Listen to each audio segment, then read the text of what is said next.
play Colin Cowherd shot number 3. Now, post November 5th, post, Trump making grounds or gaining ground in every state and every county and every district and every neighborhood in America, winning the Electoral College in a landslide, winning the popular vote. Here's Colin Cowherd now. Let's play shot number 3.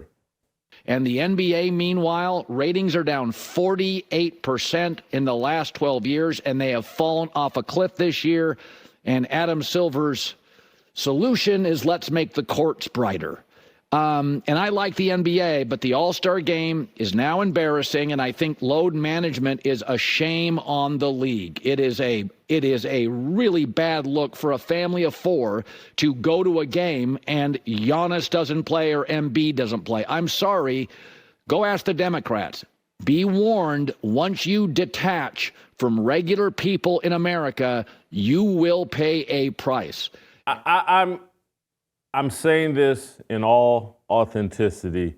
I have a soft spot for Colin Cowherd. So, but I am going to tell the truth. I'm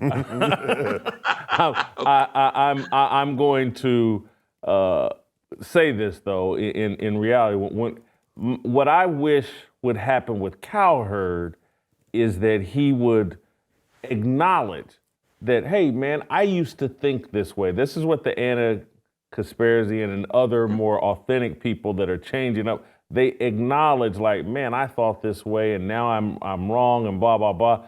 Cowherd seems to be pushing it out there like he wasn't a part of that thinking, that he hadn't detached from regular people. And I'm telling you that this is honest to good truth. I'm telling you, I got a soft spot for Cowherd. But he detached from me. And I'm not talking about when I left Fox Sports. I'm not talking about at any point when I was at Fox Sports or in the year initially after Fox Sports. But I became so radioactive to Cowherd because I'm so tethered to my biblical worldview. He quit responding to me over text. We used to be very friendly over text messages, even after I left. And now, I'm persona non grata. He unfollowed me on Twitter. He detached from reality.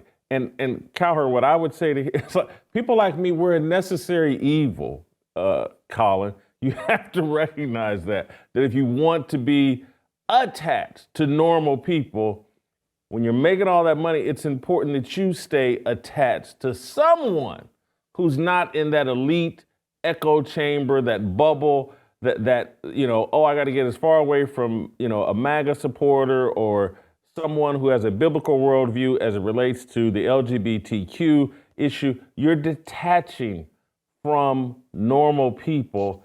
It's problematic. And you've surrounded yourself with people that live in that bubble, that echo chamber of fantasy world. I'm not saying this to beat up Cowherd. I'm trying to hey, man, you're one of the bright thinkers and used to be one of the more bold people in sports media, and we need more of that. And that's why I celebrated when he pivoted, because we need more of that.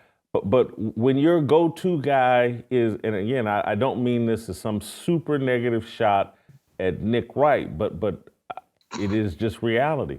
Nick Wright sat on TV and pretended like he and his wife wouldn't allow their black son to drive a car because the police could potentially kill him.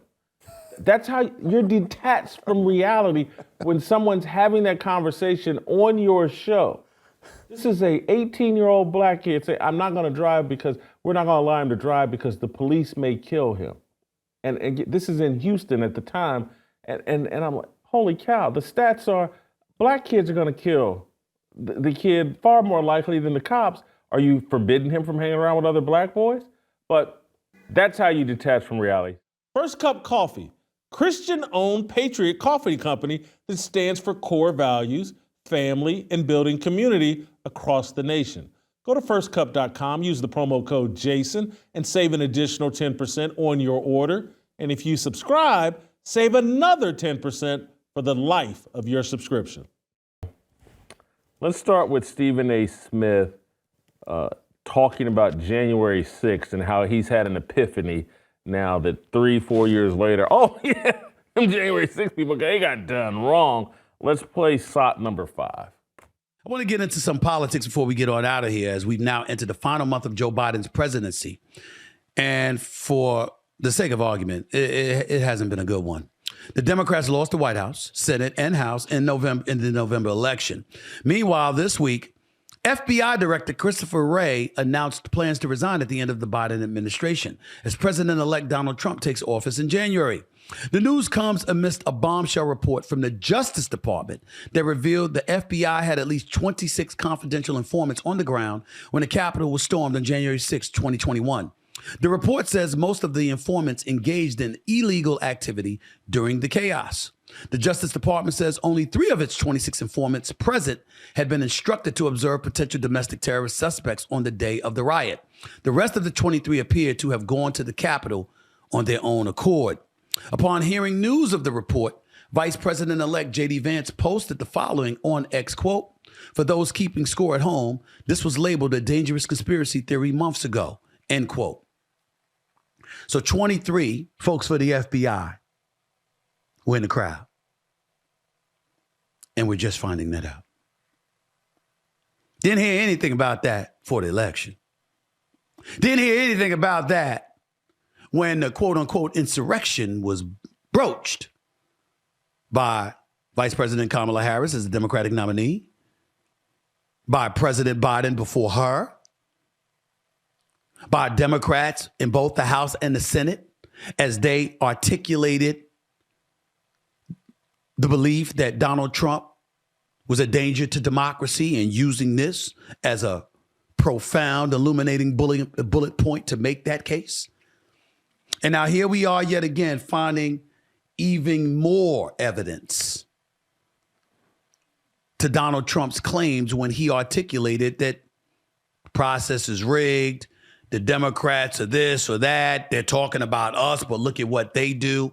We don't know all the details. It's a report. Justice Department comes out with this. That's not my big issue. My big issue is that I'm really, really sick and tired of every time I turn around finding something else that the Democrats have lied about or downplayed or misrepresented along the way. So what bothers me about this clip is I've seen a lot of conservatives celebrating it and pushing it out. Oh, Stephen A., it's all a big deal. Here he is 3 years after the fact, and he's admitting it and blah. And I'm just like, why are we giving Stephen A. Smith credit? Why? I don't mind putting it out, but put it out in the context of like, look at this idiot figuring out what we've known for 3 years. Rather than, oh, this is great, Stephen A. Smith, because, and again, the reason why, and some people are like, man, you'll criticize Stephen A. Smith because he's black, but you got a soft spot for Colin Cowherd because he's white. Stephen A. Smith did a 45-minute video going out, calling me devil, the seed of the devil, and fat bastard, and blah, blah, blah. Colin Cowherd's never attacked me aggressively. Colin Cowherd has taken shots at me subtly to distance himself, provide himself some cover or whatever, but he's never attacked me directly. I've never worked with Stephen A. Smith. I've never wanted to work with Stephen A. Smith. He's lied about that. Stephen A. Smith wrote a book lying about his entire narrative, background, life, but Colin Cowherd has not done that.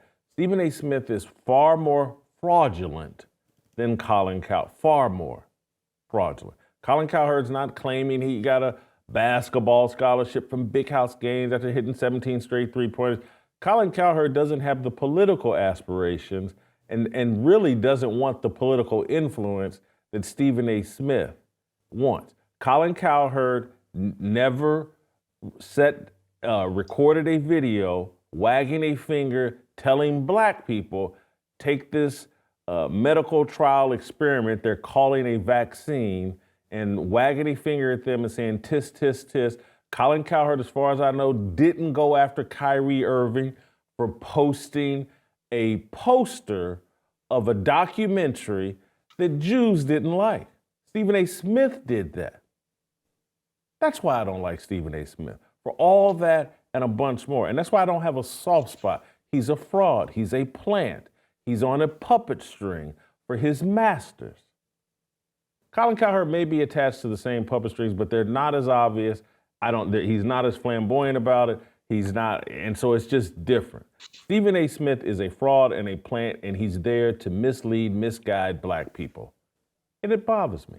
And that's why when I think of the fraudulent backpedals that are going on, his is the most fraudulent. If you enjoyed that video, be sure to hit the like button and subscribe so you never miss a moment of Fearless.